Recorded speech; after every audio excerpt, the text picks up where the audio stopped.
यह वीडियो काफ़ी महत्वपूर्ण होने वाला है क्योंकि इस चैनल पर आप लोगों को क्वेश्चन बैंक आज से स्टार्ट हो गया है क्लास 10th का। एक क्वेश्चन बैंक सामाजिक विज्ञान का है। इसमें क्वेश्चन बैंक O1 है यानी कि पार्ट 1 है। तो पहला यहाँ पे आपका प्रश्न है, भारत में वित्तीय वर्ष होता है, बताइए भारत में वित्तीय वर्ष कब से कब तक होता है। ये बहुत ही वीवीआई प्रश्न है। 1 अप्रैल से 31 मार्च तक भारत में वित्तीय वर्ष कहा जाता है, इसलिए राइट आंसर बिल्कुल आपका सी सही हो जाएगा। अगला प्रश्न है कि बृहद क्षेत्र में जल की उपस्थिति के कारण पृथ्वी को कहते हैं, तो इसका राइट आंसर बिल्कुल आपका बी सही हो जाएगा, नीला ग्रह। बृहद क्षेत्र में यानी कि अत्यधिक जल के उपस्थिति के कारण पृथ्वी को नीला ग्रह कहा जाता है, इसलिए राइट आंसर बिल्कुल आपका बी सही हो जाएगा। अगला प्रश्न है, सूचना का अधिकार अधिनियम कानून कब लागू हुआ, वो आपको बताना है। तो इसका राइट आंसर बिल्कुल आपका बी सही हो जाएगा, 2005 ईस्वी में सूचना का अधिकार अधिनियम कानून 2005 ईस्वी में लागू हुआ था, इसलिए राइट आंसर बिल्कुल बी आपका सही हो जाएगा। अगला प्रश्न है कि जालियांवाला बाग हत्याकांड कब हुआ था, वो आपको बताना है। तो इसका राइट आंसर बिल्कुल आपका ए सही हो जाएगा, 13 अप्रैल 1919।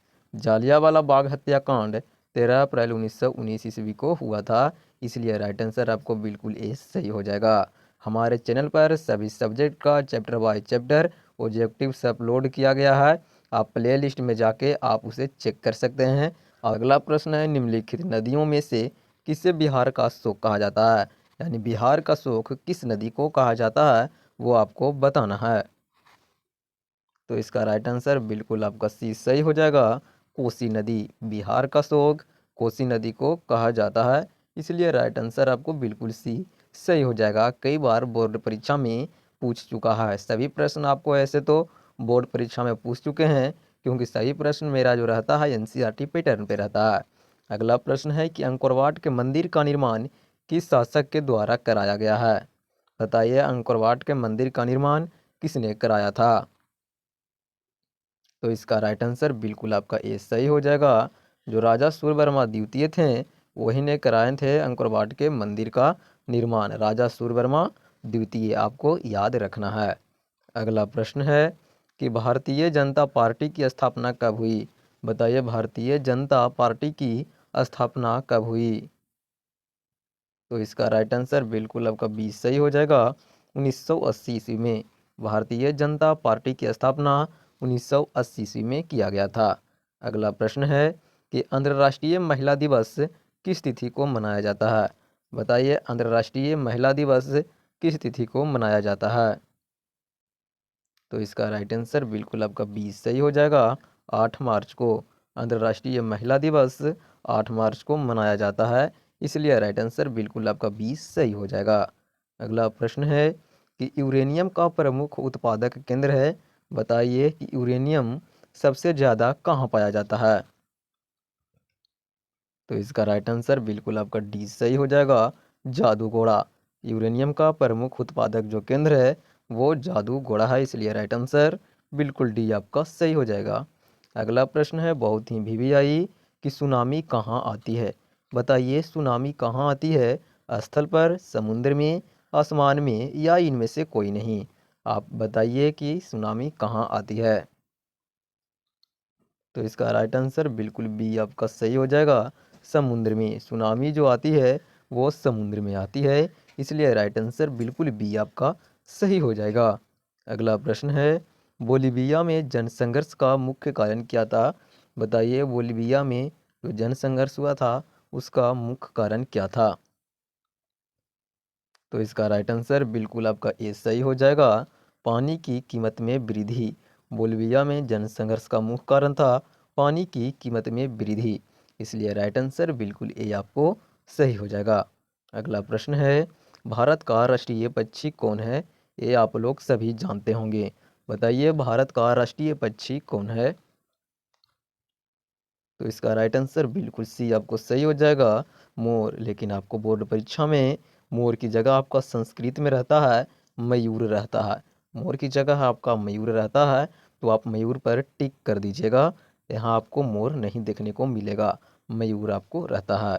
अगला प्रश्न है कि संजय गांधी जैविक उद्यान किस नगर में स्थित है? बताइए, जो संजय गांधी जैविक उद्यान है वो कहाँ स्थित है? तो इसका राइट आंसर बिल्कुल डी आपको सही हो जाएगा, पटना शहर में। संजय गांधी जैविक उद्यान है जो पटना नगर में स्थित है, इसलिए राइट आंसर बिल्कुल डी आपको सही हो जाएगा। वीडियो अच्छा लगा तो लाइक करिएगा और चैनल को भी सब्सक्राइब जरूर कर लीजिएगा, क्योंकि इस चैनल पर 9 से लेकर 12 तक प्रत्येक चैप्टर का वीडियो अपलोड किया जाएगा, साथ ही मैथ का ज़बरदस्त तैयारी भी कराया जाएगा। अगला प्रश्न है, गुटेनबर्ग का जन्म कहाँ हुआ? बताइए, जो गुटेनबर्ग जो था उनका जन्म कहाँ हुआ था? तो इसका राइट आंसर बिल्कुल बी आपका सही हो जाएगा, जर्मनी में। गुटेनबर्ग का जो जन्म हुआ था वो जर्मनी में हुआ था, इसलिए राइट आंसर बिल्कुल बी आपको सही हो जाएगा। अगला प्रश्न है कि बार एंड पीस किसकी रचना है, वह आपको बताना है। बार एंड पीस जो पुस्तक है उसके लेखक कौन है? बहुत ही वीवीआई है, ऑब्जेक्टिव प्रश्न है बोर्ड परीक्षा 2022 की दृष्टि से। तो इसका राइट आंसर बिल्कुल आपका बी सही हो जाएगा, लियो टॉलस्टॉय। लेकिन आप एनसीईआरटी देखेंगे तो आपको टॉलस्टॉय ही रहेगा। इनका पूरा नाम है लियो टॉलस्टॉय, इसलिए राइट आंसर बिल्कुल आपको बी सही हो जाएगा। अगला प्रश्न है, डब्ल्यूटीओ यानी कि विश्व व्यापार संगठन की स्थापना किस वर्ष की गई थी, वह आपको बताना है। तो इसका राइट आंसर बिल्कुल आपका ये सही हो जाएगा, 1995 ईस्वी में, 1995 ईस्वी में हुआ था। डब्ल्यूटीओ की जो स्थापना है वो 1995 में हुआ था, इसलिए राइट आंसर बिल्कुल ये आपको सही हो जाएगा। अगला प्रश्न है कि Tata iron and steel company की स्थापना कब हुई? बताइए, Tata iron and steel company की स्थापना कब हुई वो आपको बताना है। तो इसका राइट आंसर बिल्कुल बी आपको सही हो जाएगा, 1907 ईस्वी में। Tata iron and steel company की स्थापना 1907 ईस्वी में हुआ था, इसलिए राइट आंसर बिल्कुल बी आपका सही हो जाएगा। अगला प्रश्न है कि सविनय अवज्ञा आंदोलन किस यात्रा से शुरू हुआ? बताइए, सविनय अवज्ञा आंदोलन किस यात्रा से शुरू हुआ? तो इसका राइट आंसर बिल्कुल सी आपको सही हो जाएगा, 1930 दांडी यात्रा। यानी जो सवाई अवज्ञा आंदोलन था वो 1930 ईस्वी में शुरू हुआ था और दांडी यात्रा से शुरू हुआ था, वो आपको याद करना है। अगला प्रश्न है कि भारत में कितने राष्ट्रीयकृत बैंक है? बहुत ही वीवीआई ऑब्जेक्टिव प्रश्न है कि भारत में कितने राष्ट्रीयकृत बैंक है वो आपको बताना है। तो इसका राइट आंसर बिल्कुल बी आपका सही हो जाएगा, 19। यानी कहने का मतलब कि 19 जो बैंक है वो भारत में राष्ट्रीयकृत बैंक घोषित है। अगला प्रश्न है कि सेफ्टी लैंप का आविष्कार किसने किया था? बताइए, सेफ्टी लैंप का आविष्कार किसने किया था? अगर अगर आप इसका आंसर जानते हैं तो आप कमेंट में लिखिए, अगले आपका क्वेश्चन बैंक में इसका आंसर आपको बताएंगे।